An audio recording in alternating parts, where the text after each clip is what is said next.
The Mannin Line with Andy Wint.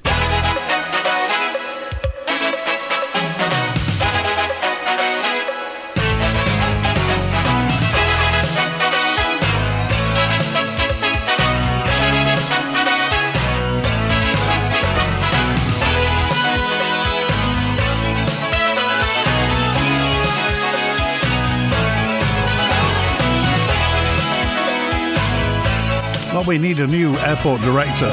If it's something you think you should do, then I've no doubt they'd love to hear from you.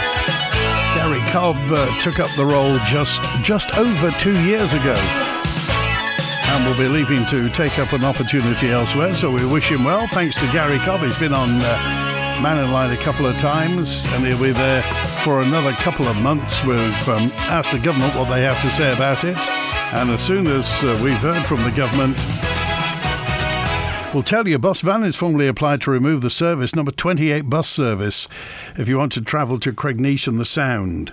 I feel a bit silly saying this, but Cregneash and the Sound, two of the most iconic tourist sites on the Isle of Man.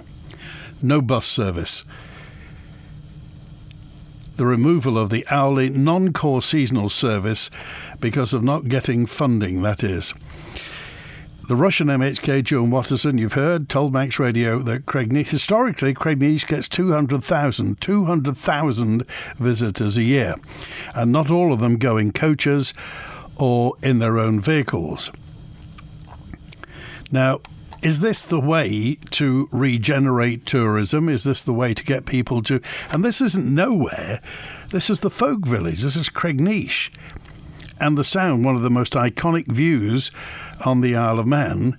No bus service, let alone the people who happen to live there. Any thoughts? Any answers? Mark Cavendish is here shortly on the special ride out at 1 o'clock this afternoon. No doubt traffic around the NSC is going to be at a standstill, as it should be, with one of the national heroes of the Isle of Man, Sir Mark Cavendish, iconic Tour de France record holder. Astonishing, isn't it? And Julian's first with us today. Hi, Julian. Hi, Andy. Speaking of that Cregneash bus route being cancelled, that's also going to impinge on the Living Museum at Cregneash, isn't it? I thought that was quite an important it's the folk village. I mean, that's where, and as I say, not everybody goes on big buses. Not everybody's on a coach trip and not everybody drives there. There are some people who, let's face it, we're being asked to be sustainable and green, and public transport is green. So... Yeah, and how many of those UNESCO biosphere photographs, that's one of the most beautiful views in the world. How many of those biosphere pictures are looking out over that view? It just seems, I'm trying to find the sense in it here. I mean, obviously the government will say, and Isle of Man Transport will say, it's saving money. Well, yes, I mean, you could scrap all the buses and that would save money, but there wouldn't be much of a service. And that's the point. It's a bus service. It's a public service. Absolutely, I agree with you. Just like swimming pools. Sorry for hanging up yesterday, by the way, but I wanted to speak about the Jurby Airfield meeting, but it needs a few minutes, and it was so late, Okay. It wouldn't have been really worth staying on. Before I talk about the Jurby Airfield, I'd just like to mention Manx Radio's excellent on-demand radio player podcast playback feature on your website and on your app. Specifically, a recent Mannin Line programme on August 5th, if anybody wants to scroll back and have a look at that. And if you play back from 7.5 minutes in from that August 5th Mannin Line, you'll be able to hear that I did not use the term Islamic immigrant or anything like that to refer to Axel Radu Cabana, who is been charged with 3 counts of murder of 3 children and a further 10 counts of attempted murder. So I hope that clears up any misinformation or disinformation that was propagated yesterday. Okay, and the date again was? Date of the podcast. August 5th. August 5th Okay. On the podcast playback. Okay, and by the way, 7.5 minutes in. If anybody's got a whole weekend, you can listen to all the Mannin Lines in sequence. Absolutely. Yeah, it's dead easy to find because you go back sequentially. So you just scroll up until you find August 5th and stick on 7.5 minutes in and you'll be able to hear. Anyway, Jurby. Yeah, speaking of airports, the news about Gary Cobb moving on to a new job soon. He was present on the panel at the Jurby Parish Hall meeting that I attended, and he was taking questions from the audience that was so numerous. There was a massive queue when I got there, and I was early, and some had to stand outside of the 110-seater hall because of fire regulations. However, I think most people who were able to hear even through the doors. Also in attendance was David Bellamy from Manx Wildlife Trust, along with the Chief Minister, Alf Cannon, Tim Johnston, Isle of Man Government CEO and advisor to Alf Cannon and the Lieutenant Governor, Andy Ralphs, together with the Jurby Parish Commissioners. And there were many excellent questions from the audience and a lot of anxiety, justifiably, from several residents who were worried, very worried, about the loss of the value of their properties after this announcement of a potential Gatwick Airport-length runway being built over their houses. To his credit, Tim Johnston apologised for the way the news had been broken, which had caused a lot of uproar in the Jurby community. It became apparent during the meeting that at least part of the motivation for creating an airport at Jurby was due to concerns that Ronaldsway might be closed for months or years. Gary Cobb said to me that it was partially due to worries about climate change, sea level rising and fog. I did point out to him that the current information on the Isle of Man government website says that expected sea level rise here is between 4 inches and 2.5 feet per century. And as Ronaldsway's current mean sea level elevation is 52 feet, that would mean that it might be a potential problem for Ronaldsway in somewhere between 2,000 years and 16,000 years from now. So I really don't see that there's an urgent agenda on that one. What was did they say, was this ever likely? Were they ever likely to lay tarmac down at Jurby or put a new air traffic control in or get a fire engine there or a first aid post? How likely was it? Did they say? No, in fact, it wasn't misinformation or disinformation. It was lack of information, I'd say. There were some very interesting questions. One of the audience members posed that is it about changing the 400-acre site at Ronaldsway into a special economic zone, a bit like a free port, but with far less regulation? Well, they tried that before. Yeah, and this was denied.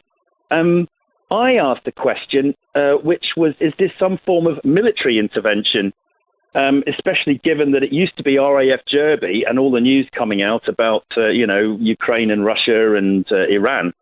And there was no firm answer forthcoming on that question, so I've had to park that one. I think it's also useful to note that David Bellamy, who's head of conservation and land at Manx Wildlife Trust, is completely against such airport development. And he cited that Jurby Airfield is designated as an area of special scientific interest and therefore incompatible with being zoned as a new national airport. Did anybody mention the fact there happens to be a prison at the end of the runway? Well, if it was a military intervention, that might actually be a bonus. But, people were sort of wondering, how is this going to be? I think Gary Cobb said that it wasn't an issue because of the positioning of it relative to any new runway. Gary Cobb was also asked about the cost of a new airport, to which he stated £150 million. But, personally, I think you need to add an extra zero on that, which would be nearer to 1.5 billion when you look at how much it costs to get a driveway retarmac. So imagine all the concrete and the depth of that and drainage and wiring and all the rest of it, the navigation thing. To a lot of people, the thought that Jurby may be revived seems fantastic, literally fantastic, i.e. unbelievable. It just seems a fantasy.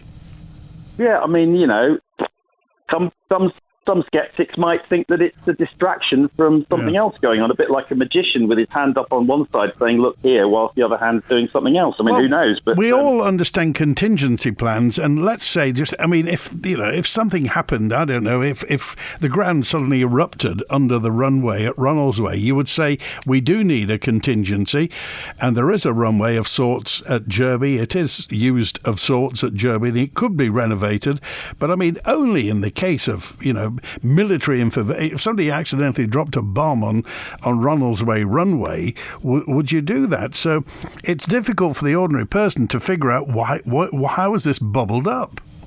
Well, 2 points on that. If a bomb was dropped on Ronaldsway, what would stop anybody from dropping a bomb at Jurby? I mean, it's not very far away. I mean, accidentally, not purposely. Right, okay, accidentally, but, accidents happen. It could happen another time, couldn't it, accidentally? And the other point is, there was no clear answer as to why, outside of climate worries, I didn't pick up any answer as to any other reason, aside from fog or rising sea levels, which might take 16,000 years to occur. So, it would be kind of interesting to get a definitive answer, and if there isn't one, just scrap the whole thing and let those poor people's property prices return to normal. What was the mood of the meeting? Not happy at all. Tim Johnston got applause for saying that he apologised for the manner in which it was released. Somebody revealed that it was actually known about within government circles since March, so it's a bit late after that for people to actually pick up on it. So it seems, best case scenario is rather ham-fisted the way that it was done, but I just don't see that there is any cogent reason why you would put an airport up at Jurby, aside from maybe military, or it's a distraction. I can't really see. Maybe a special economic zone, but there's over 38 of them in the UK, so who are we competing with? It's not a very... Anybody that I meet who are pilots and who fly always tell me that Jurby is the best place for the airport, in that, that Ronaldsway used to be the Fleet Air Arm, HMS Early, and that it was chosen as the airport, obviously, because it's closer to the vast majority of people on the Isle of Man. But they all say Jurby gets far less fog than Ronaldsway because of the climate, the mini climate on the kind of glacial plain in the north. So it is a better place for an airport, but we've got an airport anyway, so why don't we just carry on and use Ronaldsway? Well, the technology has moved on since Ronaldsway was built, so we lost the metal gantry with the lights on that went out to sea, and my understanding is from a mate of mine who's a pilot, says if you put the gantry out to sea, you would then, this instrument landing system, the beam is offset by 3 degrees. So that the beam that they come in on over Castletown is offset slightly, which is why they can't put the automatic landing in on that direction, although they probably still could do it if you were to come in over Derby Haven. Okay. However, if you put that long gantry out, you could then have auto land, and there's nothing stopping them from doing this new enhanced vision system on the aircraft. Not forgetting that all the EasyJet planes are equipped with auto land from 1968. So if they have to land at Heathrow in thick fog, they can, even now. Okay. All right, Jim. Thanks, Julian. We appreciate that. Have a good weekend. You too, Andy. Cheers. Good to hear from you. Right, 19 minutes past 12. Wilf's on now. Hi, Wilf. Hi. I hope I don't run out of the phone. I'm getting low, I think. No, this was just a thing. I've got a big list of all various things I could go on about. This is just too much. But this is just an answer for Tony. I'm sure it was Tony, asked about a fortnight ago about the swimming pool in Ramsey, about the actual pool being bolted to the floor. That's right. He said it was piled in. It was tethered, anchored to the floor. He said, otherwise it would start floating. Well, that was my. I think they actually did it, and that was my suggestion. What happened was, you see, just before it was built, the commissioners put me on the swimming pool board. That was just to get me out of the way, for a while. And of course, all they were talking about was the new pool. It's always in the head, was drummed in, and we had 5 different places where you could put one. And of course, they took the pebble plot, which of course knocked the Cregneash on the head then, you see. But anyway, that's beside the point. I was representative of the commissioners, Ramsey, and of course we had one from each commissioners in the north. Yeah. And they were all there together, you see, and I had to go to these meetings with these fellas, and I counted 7 suits there one night with briefcases, and of course the way they were talking, it was way above our heads. It was all finance stuff, you see. We couldn't, I couldn't understand what they're talking about. But anyway, one night they come on and they said, right, now, we've got to dig test holes. So I said, all right. I said, hang on a minute. I said, oh, they got a shock then when I spoke up. I said, I can save you some money there. I can tell you what's down there without you digging any holes. Oh, well, no, we've got to do it properly. And right, okay. Anyway, they did it 5 test holes later at £1,000 a test hole. Then the next meeting, well, yes, it was sort of like you said. I said, there's a pity you weren't over there when they did the last one, because the tide happened to be a big tide, and it was in, and the water was coming up the hole. You see, now I said, that ground, you're actually building this thing on the beach. It was the beach, and it's porous. The water goes right through from the old harbour, straight out to sea. Yeah. And comes in the same way. And that's when I said, maybe you'll have to bolt this pool down, or it might float out of the ground if somebody goes to change the water or whatever when there's a big tide, right. And they don't know about this. So that's how it happened. And I believe that they did it, but of course somebody from government will possibly come in or some of the builders and say, yeah, they actually did it. But I think they did. I think they actually done it. Now, I was never in favour of putting the swimming pool there because, as I say, it took away the pebble plot, that's where the Cregneash was, that's where they had cows. Anything sort of for the people, that's where they went. But getting back to me being the representative, one night of one of these meetings in the old swimming pool, which that's another story. I told them how to fix that, but then I'll have to write to you and tell you all about that. It goes on, you see. We had 2 commissioners, other commissioners arrived, and the town clerk. Now, we're getting back to, I'm supposed to listen to what goes on in the swimming pool board and report back what went on. These 3 turned up and told us where it was to go, the new pool, how big it was, and everything about it. And I'm supposed to tell them. But of course, they knew apart from us. They knew before the swimming pool board. They knew before anybody. Wow. How that come about, I don't know. But anyway, they knew that, and they said it's got to be a certain size, certain depth, no diving boards, no slides, because it's a satellite pool. What do you mean by that? Well, Douglas is the satellite. Douglas is the main, the planet. Yeah. That's the planet pool. This is, and it cannot be, although we had the room, we cannot make it the right size for Olympic pool, if you like, or whatever, or the depth, because it cannot compete with Douglas swimming pool. And that's what we were told. They said that? Can't compete with it. Yeah. So, anyway, they did this now.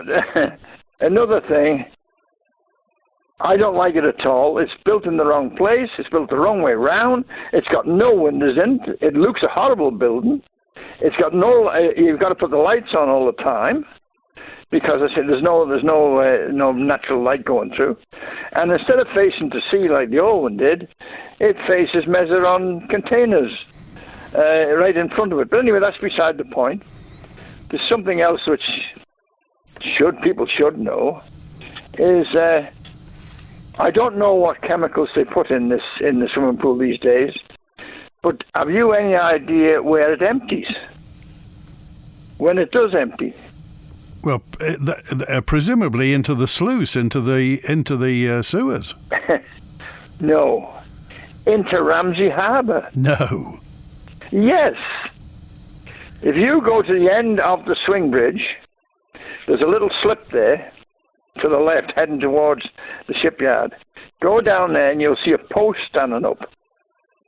Go and look by the post. There's a hole in the ground with a cage front over it, and that's the outlet and the inlet for the pool. Well, actually, it's not the inlet. Yes, the inlet's fresh water. Yeah. But the outlet, that's where it goes. So I don't think that's very that's environmentally friendly. But anyway, that's the way it is. No, it won't do. And I do think that I have a notion that they did bolt it down. But somebody will have to come on and sort of, you know. Okay. All right. Well, we appreciate that. Thanks for calling today. Oh, all right. Good to hear from you. 27 minutes past 12. Well, what implication does that have for the wildlife in Ramsey Harbour? Because the chlorine that's there, crikey, what do we do about that? David's with us now. Hi, David. Hello there. Yeah. I'm on about the Manx papers and the Courier. Yeah. Here in Peel, where I live, we haven't had a courier delivered in 10 weeks. Whereabouts in Peel? Is this old Peel or new Peel? New Peel. Right. Well, newish. We're up Ballacquain. Right. We haven't had a courier for 10 weeks now. I've got friends round the town who will say the courier delivery is sketchy at best. You get one week, you might not get one for another couple of weeks.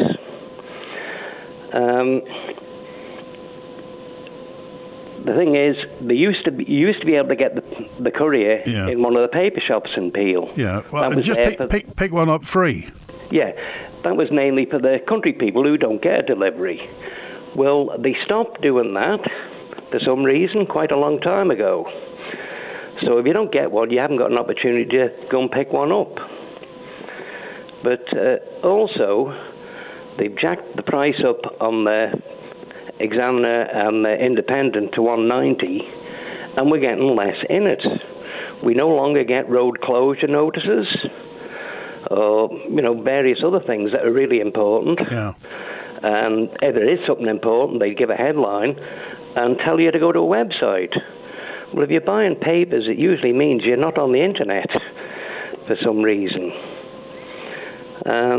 But what I was going to say is, the rumour I'm hearing going round is this is deliberate to make it look like the circulation's dropped to a point where it's no longer worth doing 3 papers, and they're going to cut it down to either 1 or 2 a week. Well, I think it's... I wish everybody at Isle of Man News all the very best, and certainly in terms of the journalists and what have you.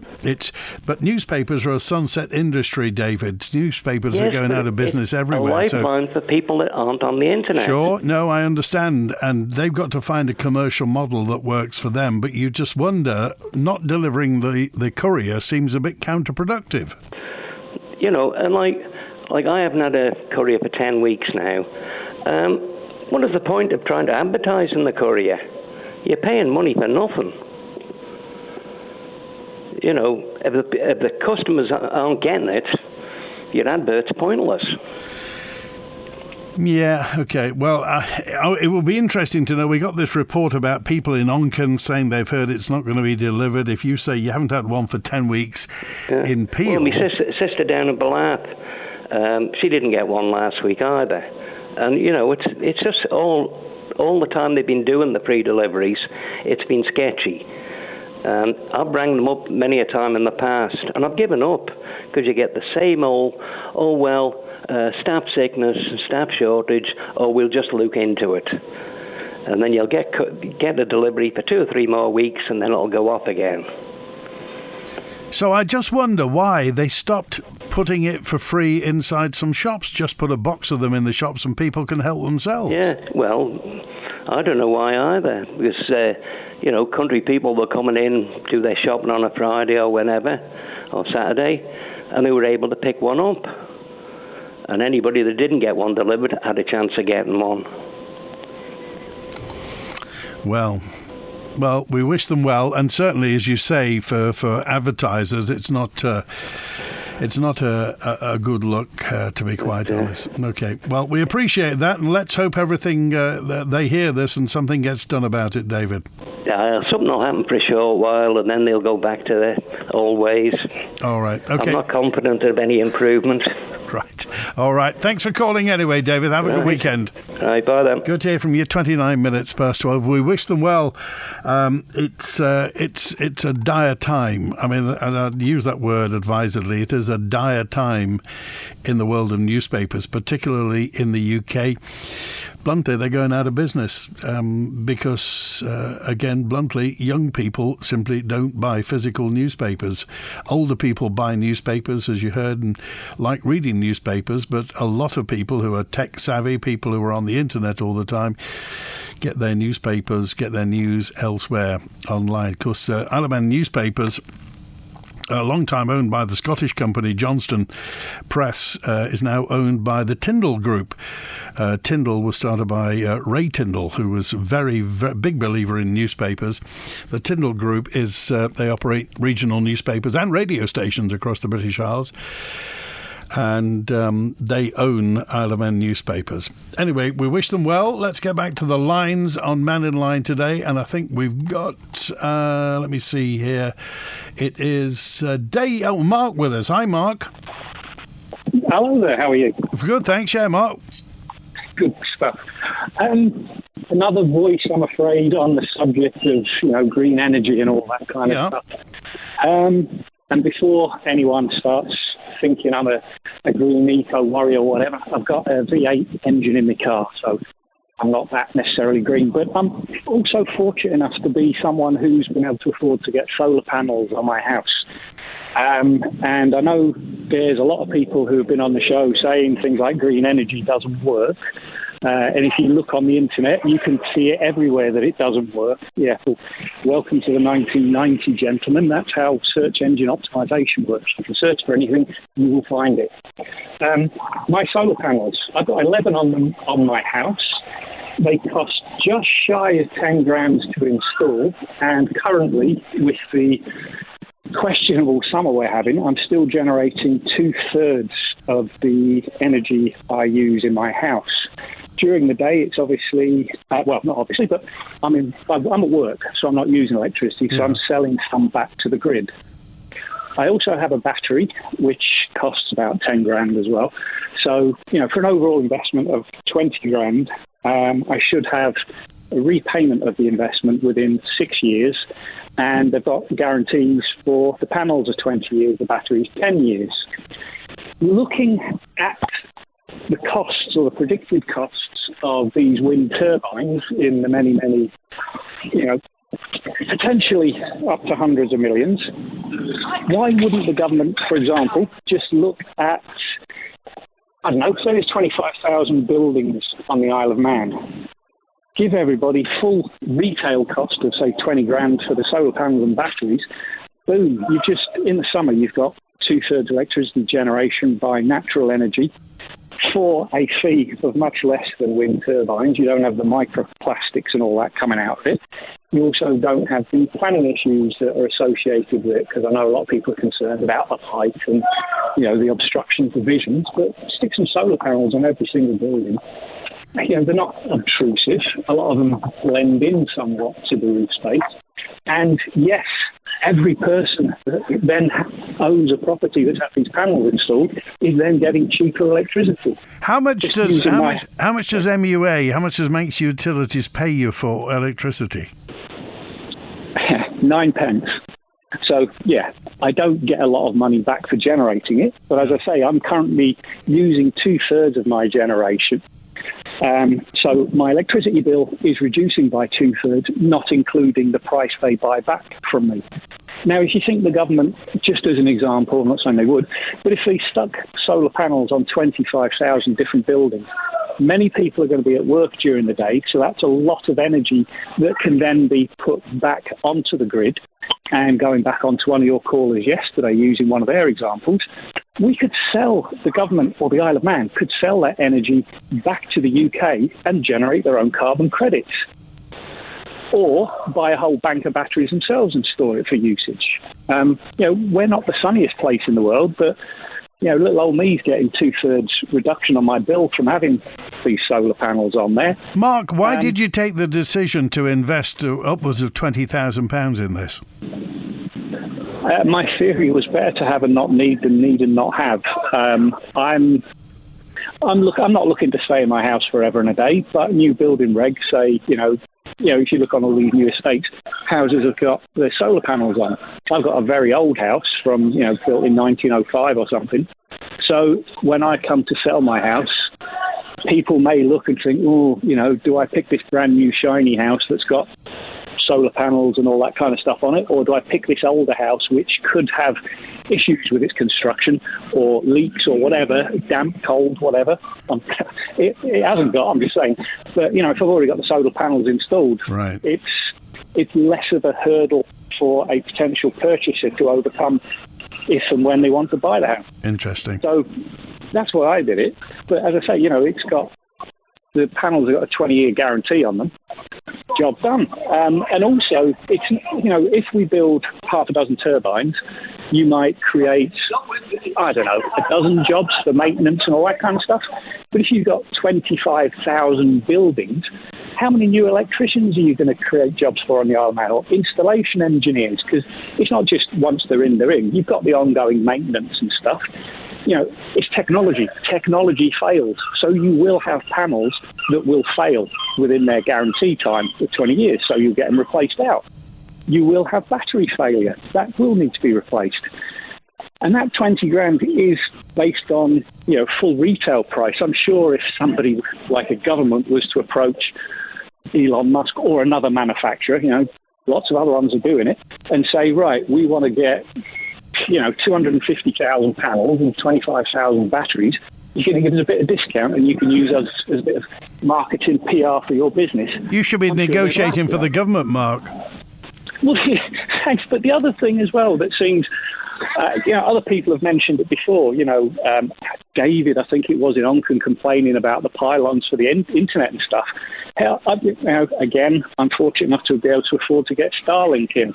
270 quid for the equipment and a couple of hours on the roof, and I've installed it myself.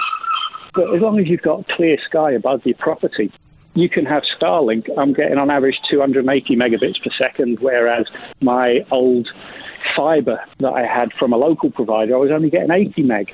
So, for argument's sake, for 20 grand per building, you could get 10 solar panels, a battery, and full, very high-speed broadband installed on every property building on the Isle of Man for 50 million quid. Plus, you're meeting eco-credentials by, the government saying, look at all this green energy we're creating. Plus, you can potentially sell it back across the interconnector, because we'll be drawing down less electricity from the UK, because theoretically our consumption is halved. Let's be very conservative and say consumption's halved, but hey, we can start exporting the power when we're not using it. Okay. Or even if we're not storing it. Great. Food for thought. Yes, that's terrific. Thanks for that. We appreciate it, Mark. Have a good weekend. Thanks for calling. Worries. And you. Cheers. Good to hear from you. This is Zoe Gillings-Breyer, Manx Olympic snowboard athlete. I wanted to wish Manx Radio a very happy 60th birthday.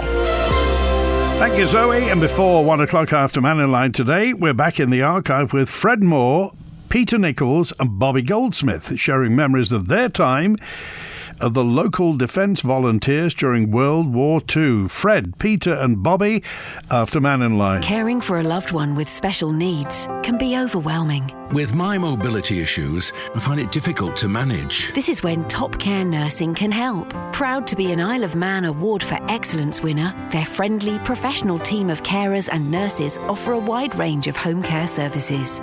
From help with daily tasks to giving round-the-clock care, Top Care Nursing can even take blood tests in the home. For a free consultation, call 628 919 or visit topcarenursing.im. with unlimited broadband from Shaw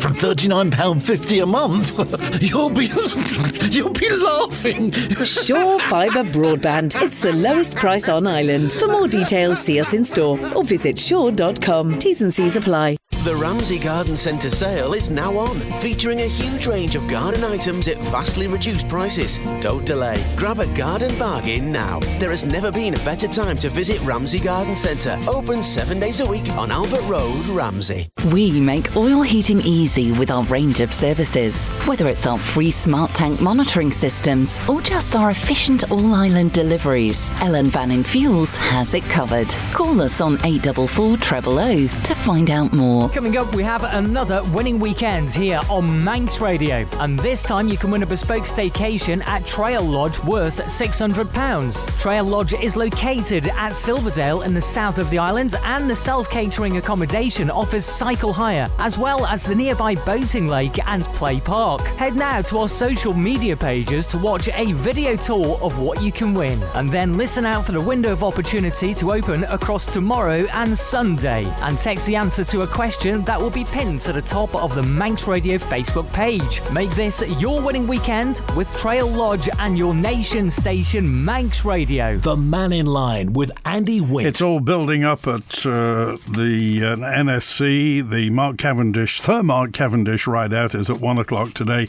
We've got some Manx Radio people there just finding out what it's like and what a time it's going to be for Sir Mark Cavendish's lap of honour, the homecoming for the Manx Missile at the NSC on the raceway there, where he started aged 9. Can you imagine what he's thinking? Can you imagine? Ali's on now. Hi, Ali. Oh, hi, Andy. Hi. Cregneash bus. I just wanted to make it clear that the ladies behind the petition for the retention of this bus, they don't have any ulterior motive. We're just all volunteers at our heritage centre, and it in no way benefits us other than the visitors and the locals, the residents of Cregneash. How did we get here, Ali? I mean, I don't know, how has this actually happened? Goodness knows. But I mean, I just wanted to sort of back them up just for the for the moment, if you just let me sort of because they're all volunteers, and these two ladies are passionate about the need to convey the visitors to this significant site, including visiting the Sound, because they've spoken to so many visitors about it. Yeah. Because our volunteers in our little centre are approached daily by visitors. Many of them coming in on the train, and they want to continue to Cregneash. Yeah. And they're so disappointed and disbelieving when we tell them that unfortunately there's no service, to that site. As you say, we've heard it's not acceptable. We've heard Krista, we've heard Catherine talking about this. I'm a volunteer as well. Were you at the public meeting? I've experienced it. Were you at the public? No, I didn't get to the meeting, but I think they did a fabulous job, and I'm really proud of them because to actually start doing something like this, it's not really in their nature. So they're obviously extremely passionate, like the rest of us are. And I think we get embarrassed, Andy, when we can't help these people. I think most people know. Most people can hear in your voice. Most people have heard with Krista and with Catherine the fact that you've all been presented with a situation that you didn't expect, and the fact is that you're helping tourism on the Isle of Man. You're telling visitors about, and this is not just anywhere. This is Cregneash. Yeah, but it's not our job. And the volunteers we have, they are being approached by people, and it's so totally unacceptable and unfair that they're taking the flak on behalf of Bus Fannin and the DOI. It's completely out of order. But I just wanted to also say that, hearing what has been said this morning, I'm disgusted with the attitude and the tactics of Bus Fannin and the DOI. They're trying to make this situation go away by removing the licence for the route, and we intend to keep fighting for it, because earlier this year we were given a schedule of the running of the bus. We were given a schedule for this year's running for the route. So they've backtracked on the schedule. There's no buses. Oh, there's no drivers. Oh, we haven't got the funding. Oh, it doesn't pay for. We're sick and tired of the excuses, and the reason that it's not paying is because nobody knew it was there. Nobody knew it was on. Of course, they're not going to get any fares if people don't know it's there. They haven't advertised it. They haven't promoted it in any way, shape, or form. So, of course, how is it meant to make money when people don't know it's there? So, Ali, they've decided it's not going to happen. What do you say to tourists? What do you say to visitors when they ask the very reasonable question? I mean, what do you say? We're so embarrassed because, we desperately want them to get to Cregneash and to the Sound. And for the people who are running the cafe at the Sound, they need that tourism as well. But on many occasions, and we shouldn't do it because it's not in our remit, but I've even taken people down there because I've been so embarrassed that my island won't take visitors, to one of my most significant and scenic sites. It's absolutely unacceptable, and their tactics are unacceptable. So if they were, let's assume they're listening now, what would you say to them? I would say to them, do not remove that licence and sort some sort of system out. Even if it's only a hopper bus that runs 4 times a day, there and back, 4 times, and promote the route and actually put it in the timetable so that we can promote it at the centre and say, you can go down, you can stay down for 2 or 3 hours, and there's another bus coming back. So the problem is sometimes when you take people down, or if we, if there's 4 or 5 of them, they go in a taxi, they can't necessarily get back. It's totally wrong. But I'd like to know also if there is a little bus still operating to where is it? Niarble. Yeah. Because there's no cafe there, and bus drivers are telling me, yes, there is still a bus there. Why? Why is there a bus going to Niarble? Right. Well, I hope everybody, the people in charge are listening, Ali. We appreciate that. I hope so, because we understand, things have to pay. But, I mean, these tactics now, they want to just try and make it go away. And we will continue to get people asking about it. And it's totally and utterly unacceptable that our volunteers have to deal with this, And these ladies are so passionate now because they've seen the disappointment on people every day. We want a bus, a hopper bus. They even told us they were going to cover it in livery and everything. Oh, there was such big ideas, Andy, at the beginning of the year, And we've been totally left again to take the flak. All right. And now they want to get rid of it totally. I appreciate it. It's like Jewin says, though. There are residents there as well that need some sort of form of service. Yeah. It's a service. It's a bus service. But it seems to me that, somebody somewhere is just, they can't be bothered, or, I don't know what it is, but we need a little hopper bus for that specific reason. Strange times, Ali. Strange times, aren't they? Well, it is, and it is when it's hard enough to get volunteers, Andy, and if they're having to, sort of take the flak for this, it's just not on. All right. Okay. Thanks for calling. Thanks, Andy. Okay, cheers. Good to hear from you. 12 minutes to 1. Athol Garage in Ballasalla is more than a Nissan authorised repair centre. Their team of highly factory-trained and experienced technicians will service and repair any make and model, with dedicated aftercare too. With Athol, you get a competitive fixed-price menu and a courtesy car if needed. Pity this driver didn't know that. Oh, great! I told you to go to Athol! Athol, a garage to swear by, not swear at. Book now at athol.im or call the A-Team, 820082. New builds, renovations, home improvements, commercial and civil engineering projects. Come to the local, long-established building company you can trust. Darrell Blake Construction. Well respected, with over 20 years' experience. Darrell Blake Construction can handle any project, from planning to completion, with a professional yet approachable way of working. For your free estimate, call 435 409 or visit on Facebook to view a wide range of work.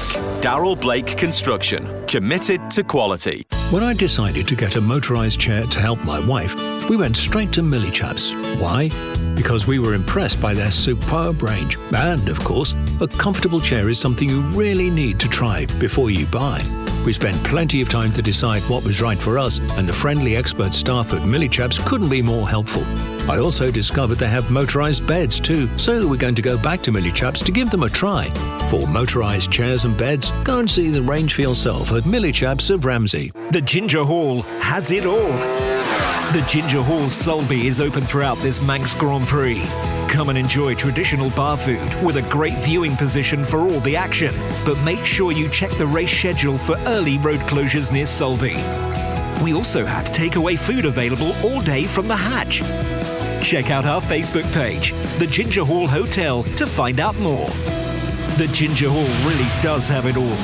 This Manx Grand Prix.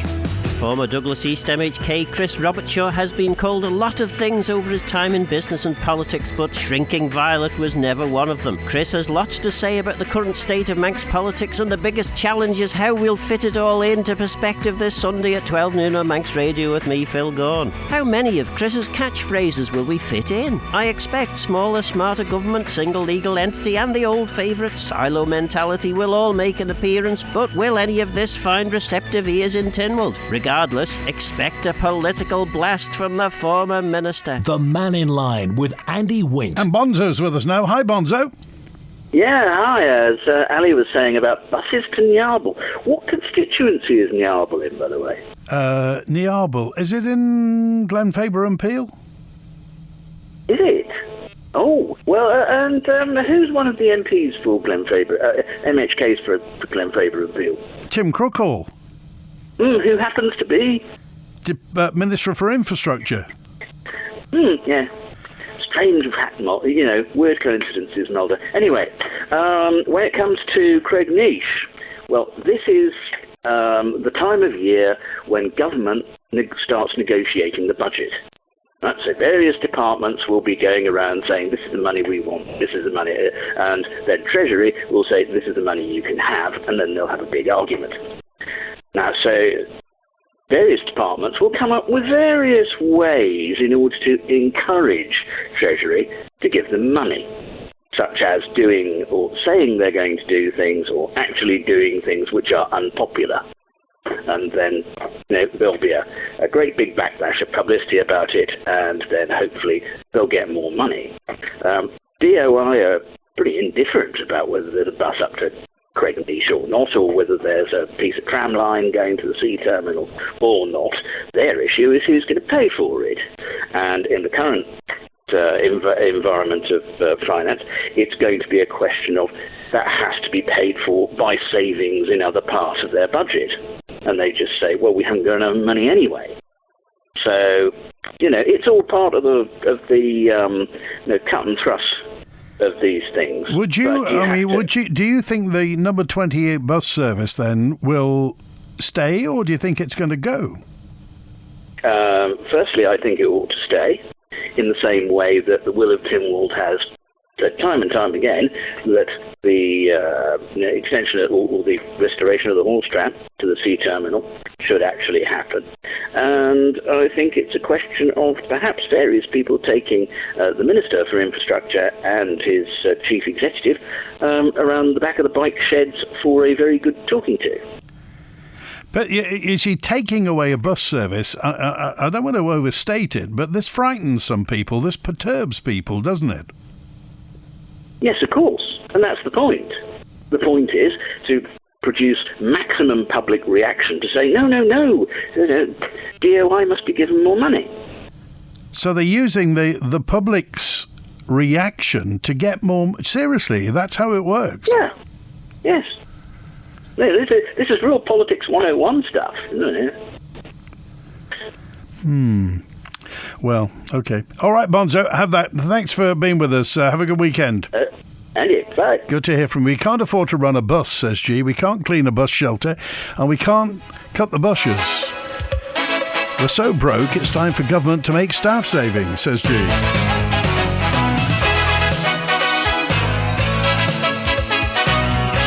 Here's an idea, food for thought. The island's got many rivers flowing out to sea. Why doesn't Manx Utilities just build some water wheels and generate free electricity for the residents? Says Fred.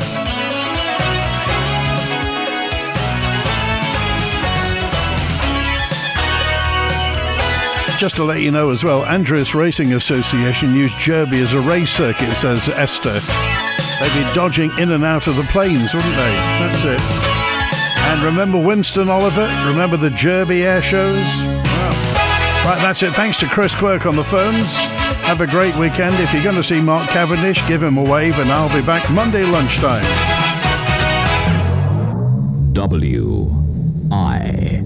WINT. 60 years serving you as the nation station. This is Manx Radio.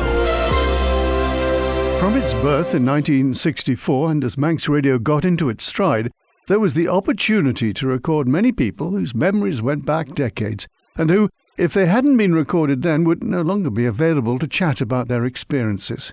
Take Fred Moore, Peter Nichols and Bobby Goldsmith, members of the local Defence Volunteers in the Second World War, known affectionately as Dad's Army. When we started, the only thing we had was brush handles to do the drill. The drill. Yeah. And if we were attacked, what were you going to do with these broom handles? Oh, well, by this time we did have rifles. Rifles, right. But they weren't the 303s. Yeah. They were 300s, American. Yeah. But later on, we had Sten guns. I had a Sten gun anyway, and I think a number of the others had too. Right. But Peter, this sounds a bit like the real Dad's Army on TV, doesn't it? Well, yes, I've always considered that it was, well, to me it was more comical than Dad's Army because it was unconscious humour, came natural.